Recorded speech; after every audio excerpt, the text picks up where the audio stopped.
For those of you who find yourselves in standing positions in which you have to stoop during the day, so you may be a dentist or a hairdresser or a barber or a physical therapist, and in this position you find that the muscles in the shoulders and neck become sore because they're strained from being in a poor mechanical position. Periodically, you may want to take a break, straighten up, and stretch back into a more ideal position to give those muscles a bit of a break, because they will get tight and sore in those poor positions. Then go back and resume what you're doing.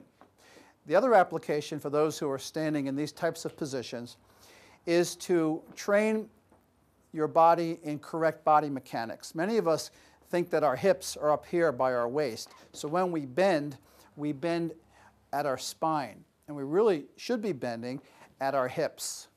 And we call this hip hinging.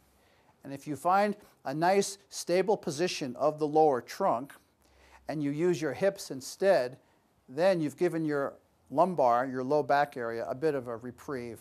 And it may result in feeling better in your low back area. One of the things you can do to help with this training is to work from sit to stand and stand to sit by using the PostureJac. So when we sit, we push down on the shoulders, and that locks our spine into a nice, neutral, stable position. And then we sit back by using our hips, not at the waist, because the back support of the jacket is keeping us in a good position. We can't do that. So it keeps us in a stable and centered position, and we hinge at the hips.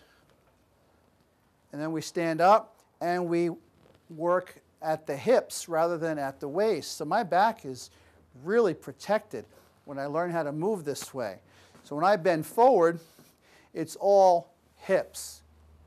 When I lift, it's my hips, and my spine stays straight. So this is a great way of training yourself in proper lifting and bending mechanics.